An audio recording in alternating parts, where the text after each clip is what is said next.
家里买彩票中了奖，婆婆煞有其事地将我们叫在一起分财产，100万给我们买房，100万给我小儿子，还有100万给我们养老。至于你，婆婆将离婚协议扔在我身上，赶紧从我家滚蛋，钱你1分都拿不到。我连滚带爬的赶紧签了名。这一家白痴，我中了6000万都不知道，一大笔钱，当然都是我的。大家好，开始今天的分享之前，希望你能给人间烟火点个订阅，我将会分享更多优质的内容。家里彩票中奖的消息在群里炸了锅。我们家里前几天找个了算命师傅，说是有一笔意外之财，还是大钱。家里婆婆跟公公商量着买了彩票，他们2个人加起来中的奖足足有300多万。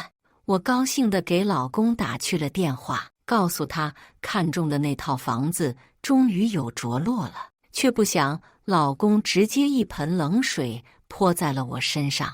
张磊不咸不淡地说：“那是我爸妈的钱，轮也轮不到你做主。”我一脸问号，明明都是一家人，我也买了彩票，怎么就跟我没关系？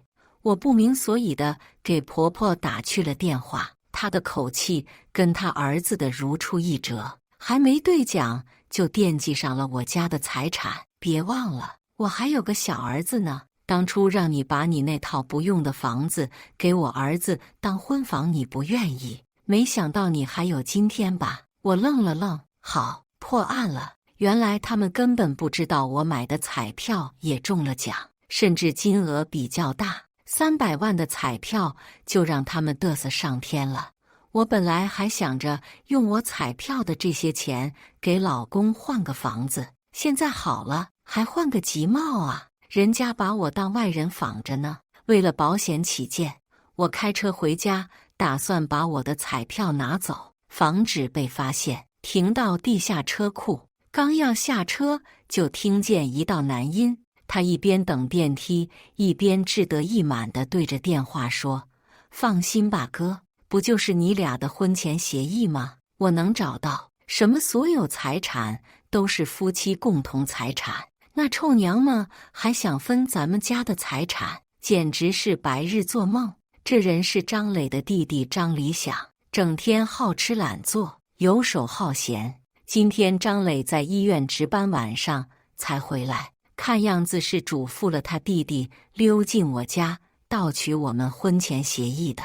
不知道他们是要毁了还是撕了，最好一把火烧掉，也算给我省事了。年轻时候不懂事，荷尔蒙上头，就跟张磊签了那狗日的协议，许诺所有财产夫妻共有。直到婚后我才发现，他丫妥妥一个大穷呗，名下没有1毛钱，家里4口人，唯一财产就是那个破房子，骗我写协议，就是一直惦记着我名下爸爸留给我的财产。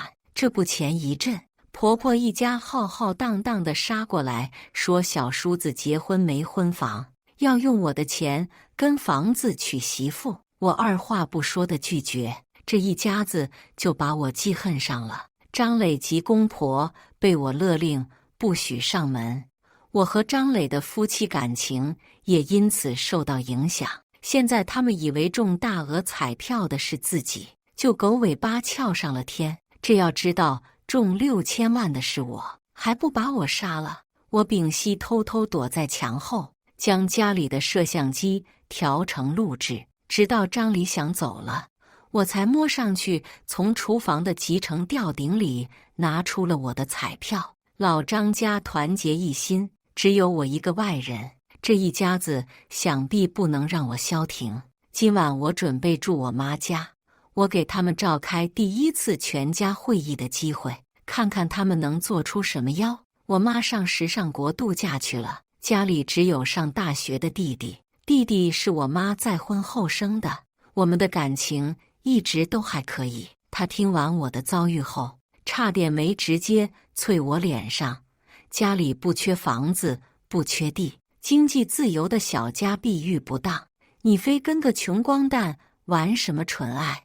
你信不信，要是没有拆迁这件事儿，他们估计就给你投保，把你弄死了，实现经济自由。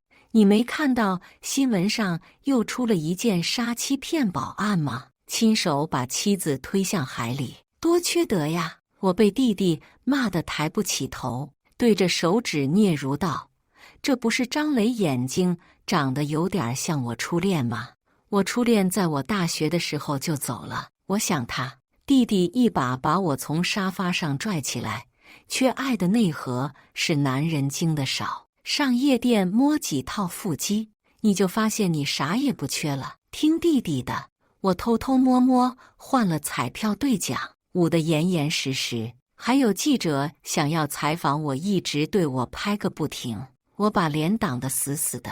记者问我现在是什么心情，我连话都不敢说，生怕婆婆他们一家子在电视上看到我。这6000万要是被他们惦记上，那可真是血本无归。于是我用尽毕生的力气逃开了周围吵吵嚷嚷的环境。回家之后，先打扮了一番，然后去了之前从来都没有去过的夜店。我要好好挥霍，嘿嘿嘿，呵呵呵呵呵。有钱的感觉是真特喵的美滋滋啊！这种纸醉金迷的生活我不过，非要跟那个穷逼男在一起干什么？什么良家妇女人设，什么贞洁烈女剧本，通通都给我滚蛋！为了那么个玩意，我都错过了什么？腹肌、美男，还时不时的会跟我互动，这不是天堂是什么？8块腹肌摸得我心里真是美滋滋，造就我一天的好心情。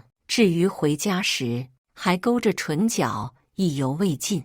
张家一家4口整整齐齐地坐在客厅里，看见我回来，4张脸上的喜色全部换成了鄙夷。他们一家都走穷横路线，结婚2年，一直妄图扑我，不断进行服从性测试，但我软硬不吃，贴脸开干，所以就被这一家子拉入了倒反天罡的黑名单。只要一见面，就处处挑我毛病。这不，张磊看我一眼，爹味就上来了。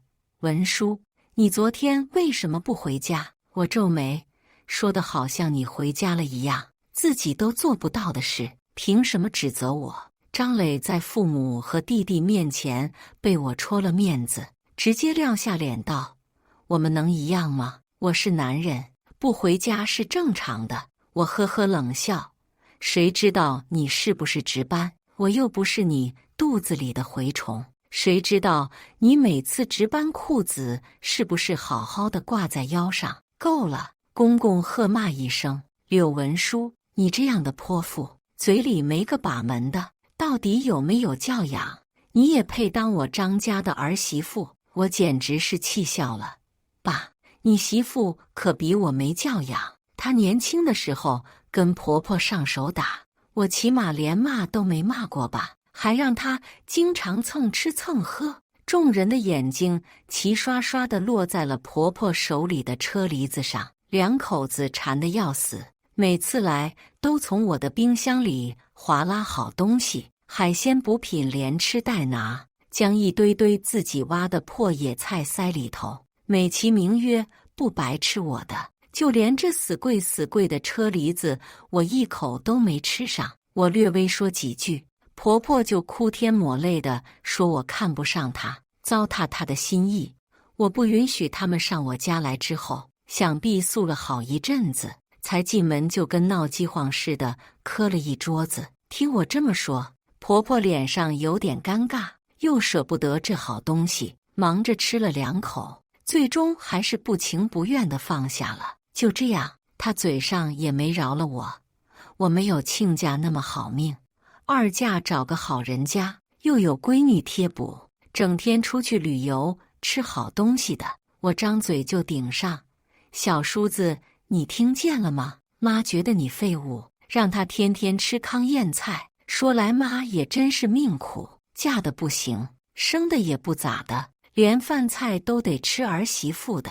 张理想到底年轻，直接让我气绿了脸。要比嘴贱，谁见得过去了夜店摸了各种美男腹肌的我？一家四口碰了四鼻子灰，互相交换了个眼色后，开始说正事。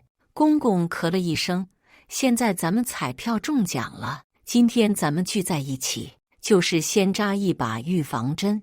婆婆拿眼风斜着我，摇头尾巴晃道：我和你爸商量好了，100万我们养老，100万给我小儿子，100万我们自己买房。至于你，他甩下一纸离婚协议书，赶紧从我家滚蛋，钱你一分都拿不到。我怕他们录音，不敢提婚前协议，只假装出一副吃惊的样子。我结婚才3年，为什么要离婚？婆婆得意极了，那还为什么？当时李想要结婚，用你的房子你不肯，要你的钱也不给。现在我们家发达了，你也别想沾一点。我眉头攒紧，觉得哪里有点不对，怎么这么多钱没想着给他大儿子留点？张理想今年大4，交了个条件还不错的女朋友，人家提出婚前必须在张理想名下有房有车，老两口给他100万还算正常。但张磊又不着急结婚，老两口防着我，大可以暂时保管着要分给张磊的钱，直到我们离婚再给他。为什么要这么着急呢？我转脸瞟到了张磊扣在桌面上的手机，那缝隙一闪一闪，结合着最近张磊的表现，我猜他或许出轨了，那个仨还可能等不及了。前一阵子我带项目出差了半个多月，回来后我发现我妈放在我家寄养的小狗见到年轻女孩就追上去摇尾巴吐舌头。我以前还没觉得是事，昨天体育生小男模给我看一个连麦训狗的剪辑，同样的情况，主播斩钉截铁地告诉小姐姐，你对象带着狗去搞过破鞋，那破鞋还给他买过好吃的，甚至看了后续，那男的居然真出轨了。我当时只觉得好玩，现在想起来只觉得脚底熬一下就通电了，这不破案了吗？咋早没想到呢？一会儿我就去调一下监控，没准儿还能找到证据。张磊坐直了身子，文书，你知道的，我是家里最大的儿子，弟弟结婚我肯定是要帮衬着点，可你又不愿意，我们还是离婚吧。我挺无语的，屁话说的，好像我揪着他头发告诉他，不让他帮衬他弟弟一样。要不是看他长得好看，我有病啊！来到这家里，精准扶贫来了，说什么小叔子结婚想要我的钱，哪来的脸呢？我没忍住，笑出声来。文书，你在笑什么？张磊皱着眉头看我，眼里都是对我的厌恶，仿佛我这样的行为就是不淑女的。你要不去做生意呢？有个生意还挺适合你的。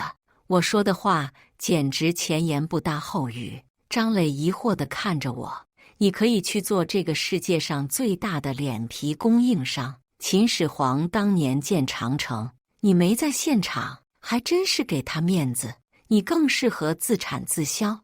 我已经摆在明面上说他不要脸了，他要是听不懂，我也没办法。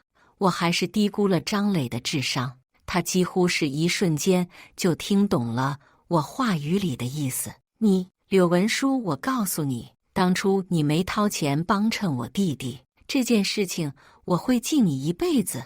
你根本就不是一个什么贤妻良母，正常女人哪有在外面抛头露面的？你丢不丢人？这话说的，我还有错？哪条法律规定女人不能在外面工作的？婆婆见缝插针，就是我劝你还是赶紧离婚吧。我不怒反笑。这群人真是想钱想疯了是吧？还有你爸给你留的那些财产，你得给我们家分1半。这群人贪心也要有个限度吧？现在又惦记上我爸留给我的钱了。当初的婚前协议里面写了，双方的财产都算作夫妻财产，但我还没蠢到把我爸留给我的财产也算计进去。我这个正主还没说话呢，他们就先急上了。我愤怒地看着张磊，当初婚前协议已经写好的，这不能反悔。好家伙，他们真是可着我一个羊薅羊毛！你没病吧？那是我爸留给我的钱，虽然协议上写了双方财产都算作夫妻共同财产，但我爸留给我的那一份始终在我爸名下，我要去把钱取出来才能算作我的个人财产。你这算盘打得也太响了吧！张磊显然没想到我居然还没把钱存在自己的账户上，顿时傻了眼。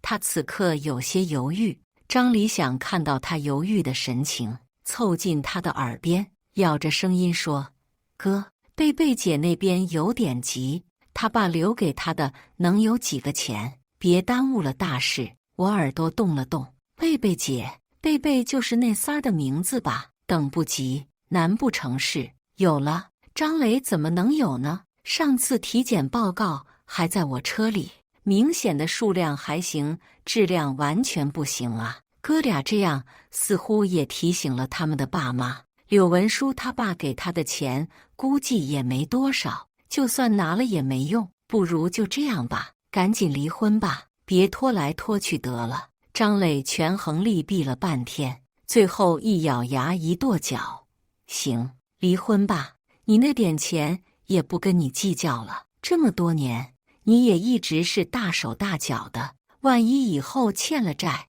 我还要跟你一起还。你签字吧。”我懒洋洋地打了个哈欠：“你的账算明白了，我的账还没算呢。”这一句话激起千层浪，老赵一家对钱极其敏感，个个防备，生怕我起什么幺蛾子。我当然要起幺蛾子。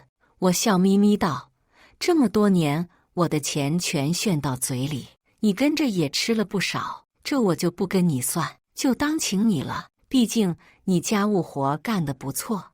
我就是雇个保姆，也不见得有你这么核心。”张磊脸上刚有喜色，我下一句话就让他掉了唇角。但谈恋爱时给你转账大额红包，婚后给你买的手表，你得还给我。你在婚姻存续期内给你妈买的金镯子、金首饰都要退还给我一半，差我一个子，我可不签字。婆婆一听破了大防，抻着脖子嚷道：“那是我儿子孝顺给我的，凭什么要分你一半？”我摇着手指：“漏，老太太，这是你儿子拿着我们的婚后财产孝敬给你的，我自然有权追回。”婆婆的眼里几乎要瞪出火来：“那你给你妈买的呢？是不是也分给我儿子一半？”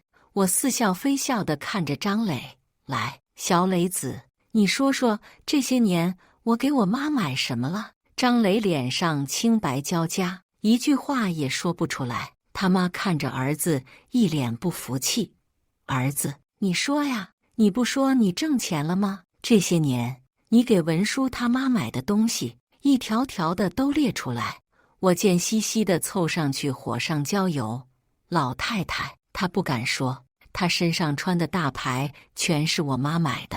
这2年，她在我家吃的一直都是软饭，被人当面戳穿，是个男人也受不了。”张磊怒喝我：“柳文书，你够了！”我耸耸肩：“我说的有错吗？谁都知道，我妈2婚找了个大款。老太太，你刚刚吃的车厘子，甚至都是我妈买的。从我们谈恋爱开始，张磊拿过去的仨瓜俩枣，我妈从来就没看上过。”婆婆震惊地看向自己引以为傲的儿子，气氛直接僵在这里。我态度坚决，如果不按我提的要求来写离婚协议，我就不签字。再逼我就报警。张磊没办法，犹豫再三，将钱当着我的面算了清楚。我施施然打开2维码，他们一家4口凑了半天，才将这10几万块钱凑够。看着他们的脸，我只觉得异常爽快。本来这一家打算占我便宜，将我家搬的只剩4面承重墙的，现在却倒赔了10几万，这够他们上火1个星期了。转完账后，我就将这一家4口赶了出去。出门时，我的这位刁横的婆婆愤恨地瞪着我：“你等着，我们家就要是有钱人了。医学实习部有个小姑娘一直喜欢我儿子，这次我绝对不会让她再娶一个你这样见钱眼开的女人。”我连句话都懒得跟她说，只拿眼神示意，赶紧滚。头一回离婚也没有啥经验。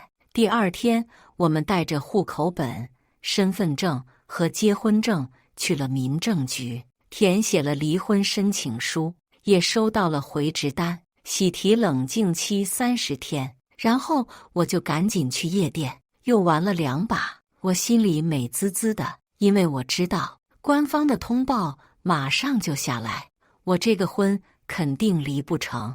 可是我也从来都没有打算这么轻易就放过他们。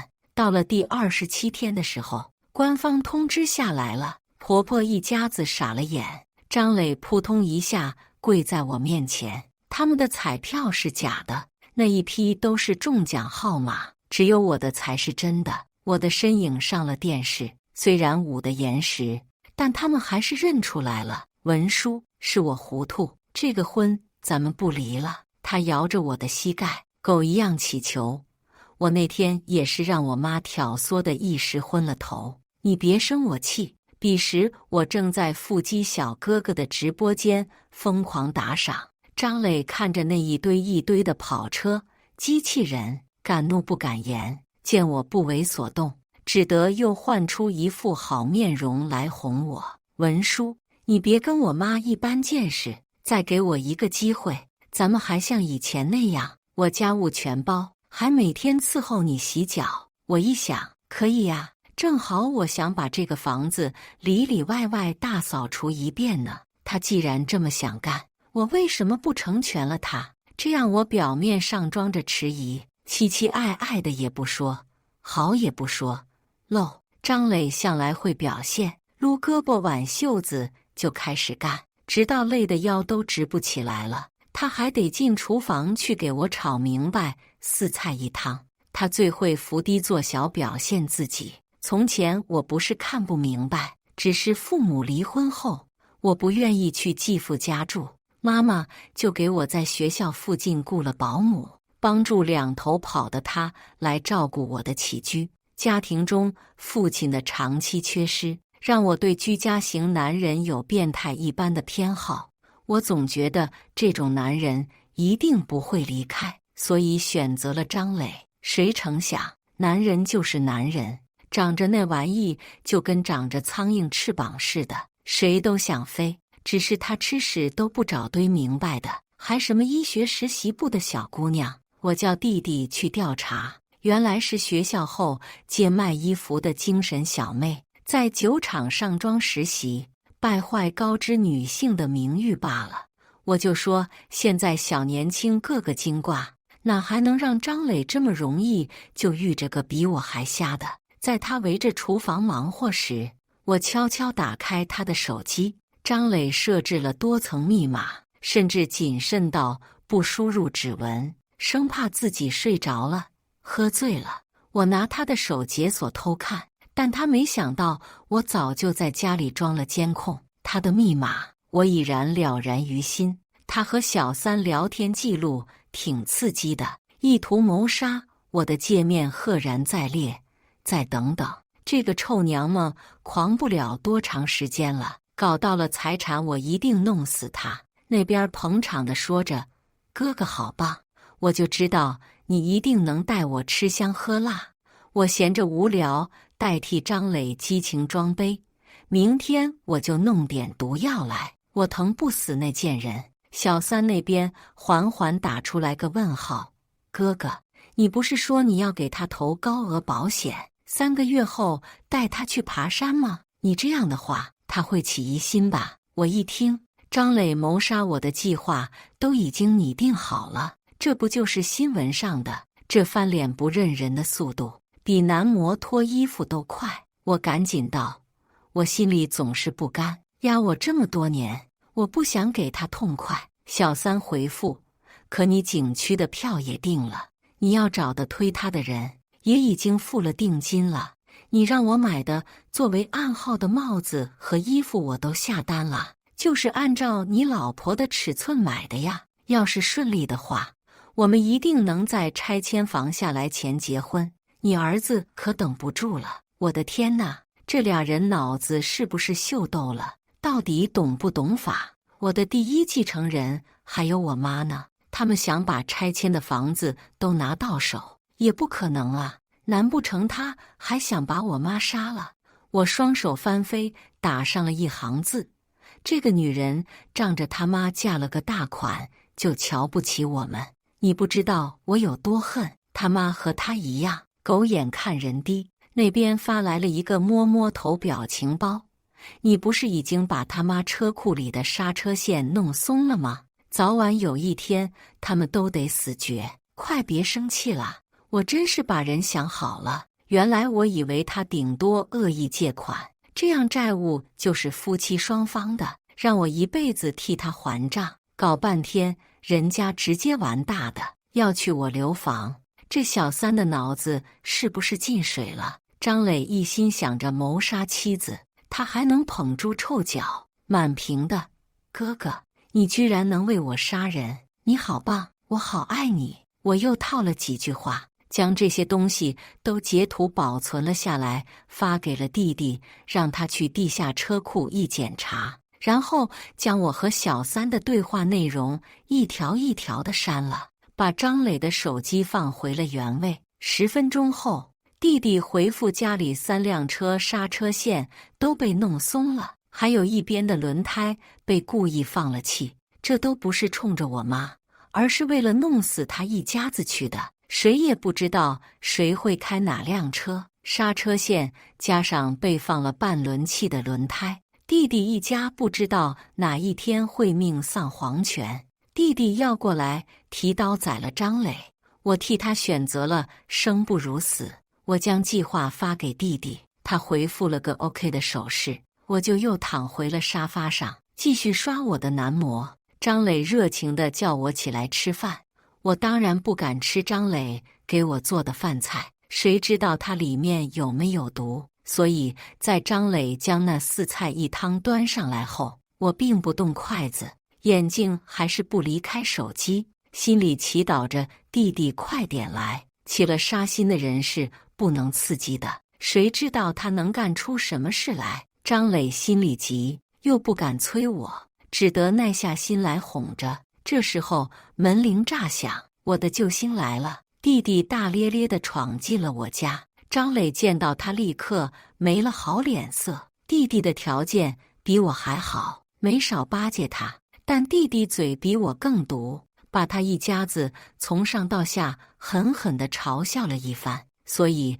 赵家2兄弟看他一直都不顺眼，每次见到弟弟都冷嘲热讽。然而这回他还没有开口，弟弟的一句话就让他生生地将满肚子不满意咽了回去。弟弟指着我蛮横道：柳文书，我妈和你爸当时也没少帮你，现在你中了彩票拿了奖，你想独吞啊？我也嚷了起来，你也知道这是我中彩票来的，怎么叫我独吞？这本来就是我的。什么叫本来就是你的？那妈这么多年对你的养育之恩，难道不作数吗？你把这些都独吞了，真的不怕崩了你的牙？几千万跟以后养老能一样吗？你当我是傻的呀？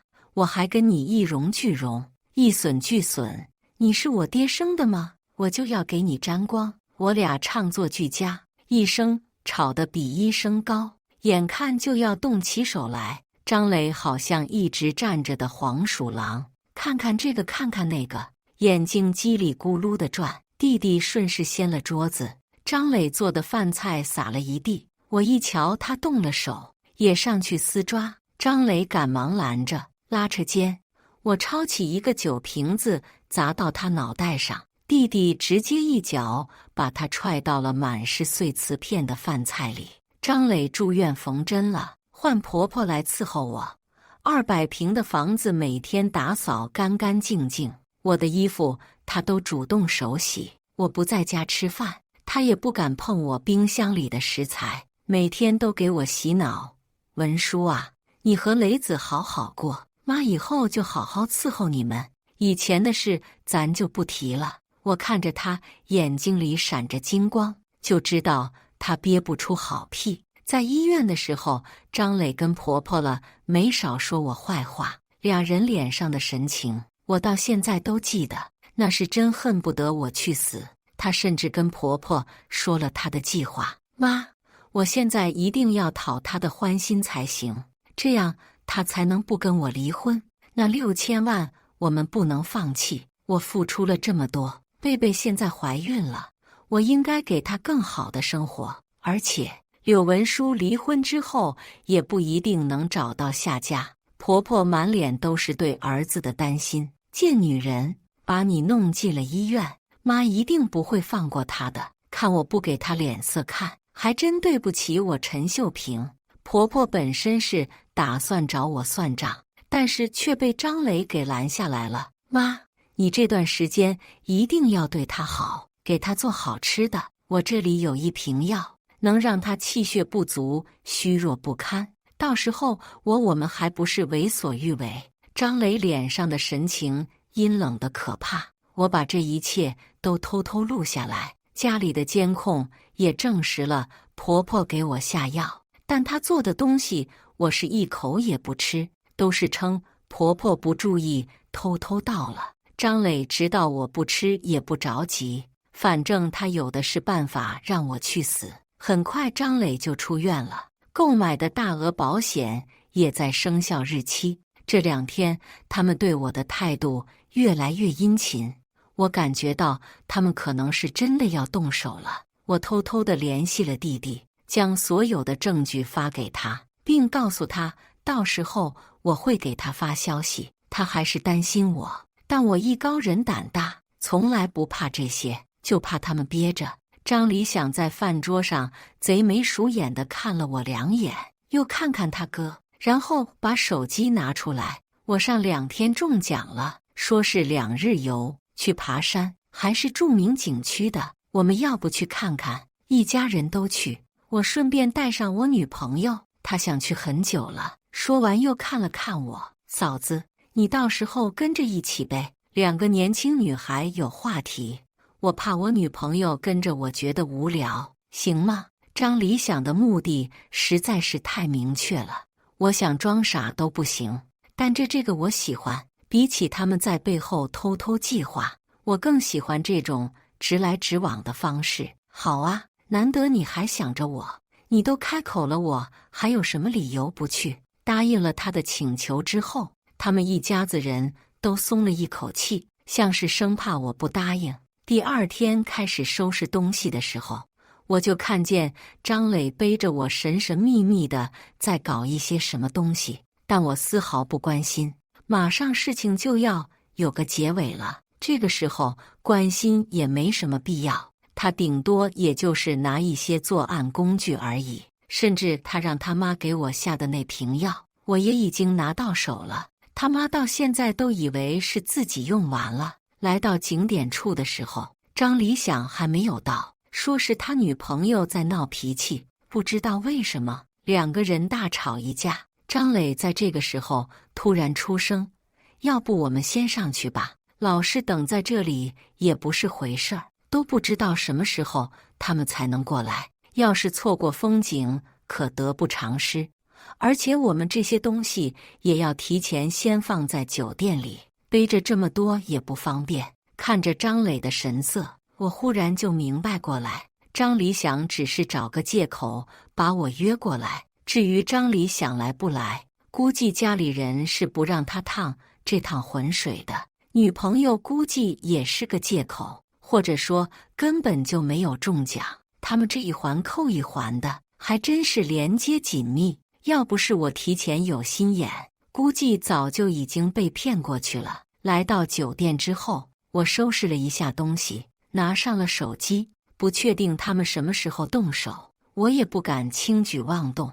我本来以为他们打算第2天才动手，结果他们迫不及待地邀请我，马上就要去爬山，连饭都没吃。我是铁做的吗？不如我们先去吃饭吧，反正来都来了，也不差这点时间，先填饱自己的肚子再说。见我发话，婆婆明显有些着急，但是却被张磊给拦下来了。婆婆这猴急的性格还真是对我胃口，一眼就能看得出来他们目的。张磊还是带着我去餐厅吃了饭，吃完饭之后就带上一些爬山的东西，打算去爬。美其名曰说是看日落，但是日落下去之后，天可就黑了。到时候他们对我做什么，任何人都不知道了。这黑手下的弟弟告诉我，他也跟过来了，主要还是因为不放心。不过他已经提前乔装好了，绝对不会让任何人知道，生怕出现意外。他不在我的身边，我就真着了他们的道，心里不由得一暖。无论什么时候，还是自己的家人最可靠了。在爬上山顶的过程，婆婆和公公累得呼哧带喘，张磊明显有些不忍心带着自己的父母来到这么高的地方。可是，一想到我死了就能得到那一大笔财产，他还是没吭声。张磊这个人最不好的地方就在于太过权衡利弊，太过自私。就连自己父母的身体都不考虑，完全没有考虑到2个老人家爬这么高的山，身体会不会承受得住？如果爬到半道出现意外怎么办？虽然我并不关心这2个老人的状态，但毕竟还是2条人命呢。看看，就连我都比张磊有良心多了。注意到老2口体力不佳之后，我提出打算休息一段时间。婆婆累得连喘气都快喘不上来了，但是张磊还是想往上爬。你没看到爸妈都已经累成那样了吗？上面到底有什么？你这么执着。面对为狐疑的目光，张磊突然就偃旗息鼓，他害怕被我发现，于是也只能原地等待。最后爬上山顶的时候，恰好能够赶得上日落，我还是心挺大的，拍了好几张日落的照片。婆婆、公公和张磊打算把我往栏杆薄弱的地方引，想要对我动手。我只顾着看自己手里的照片，早就已经给弟弟发消息了。这个时候，估计警察也要到了。在他们抓着我的手，想要把我往下推的时候，周围传来了不小的脚步声。他们心慌松了手，转头就看见警察在背后默默看着他们。这件事情算是告一段落了，毕竟我有证据。再次见到张磊的时候，就是在传讯室了。他目眦欲裂，奈何我身后站着继父公司的4个保镖，他也不敢怎么样。和张磊离婚离得异常顺利，都没有等到2审，意图杀人证据确凿。我俩民事纠纷完了，还有刑事。张磊被逮起来了，共犯小3因为怀孕暂时逃过一劫，可惜他命也不是太好，除了骗张磊，还骗了别人。这些喜当爹的货色无比盼望着孩子出生，可落地那天，黄皮肤的妈妈生了个地地道道的黑人。原来被他骗过的男人跑到医院，将他闹得不得安生。婆婆倒是一反常态地松了口气，本来大儿子进监狱，她一个人要照顾2个病患，已经很吃力了，再来一个老张家的孙子，那不如直接要他去死。我拿着一沓子房本去监狱探监时，我那性格高傲的爹非要跟着一起。他听说了我这边的刀光剑影，想看看什么样的耗子敢挖他徐家的洞。看到张磊时，他无语至极，这孙子到底哪里好看了？我年轻那会儿，10里8村数1数2的美男子，好不？你看他长得跟黄鼠狼似的，你居然还能数类妇玩好几年。你妈说的对，你这眼睛是该看看了。我被吐槽的直缩脖子。张磊刚要张嘴，我爹就斜眼骂过去：“你眼更瞎！你看他花钱那样子，就该知道他没缺过钱。你就算不认识百达翡丽，也该记得他去所有的商场都是签单的呀。”张磊满脸疑惑，我爹补上最后一刀：“商场是我开的，你们住的房子是我的，就叫你上班的医院也是我资助的。噗！张磊一口鲜血溅到了桌子上，我和老爸同时受到了惊吓。其实这件事也怪我从没跟他说过爸爸的情况，所以他不知道我妈不仅是个颜控，还热衷于找土大款。张磊一直以为我爸就是个卖那啥的小白脸，一辈子就在富婆手里赚了郊区一套房呢。颜控我遗传我妈，晕血就遗传我爸，今天算是已经彻底结束了。看着手里这些钱，我都有点头痛了。这玩意儿怎么还越来越多呢？我妈我俩准备用三亚冲浪、长白山温泉、曼哈顿游轮、土耳其热气球、冰岛极光啥的，治愈下受伤的心灵，也算是美其名曰慷慨不同地方的帅哥。这样我就不会恋爱脑了。我妈没少因为这件事情批评我，但我也虚心接受，毕竟我也算是去过夜店的人了，看不上那几个仨瓜俩枣。这么多钱总得花了吧？银行卡里一串串的零，看着新买房子的天窗，我不由得扶额苦笑。仇人。以上就是今天分享的故事，大家有什么想说的、想吐槽的，欢迎在下方评论交流，也更希望能给人间烟火点个订阅，我将会分享更多优质的故事内容。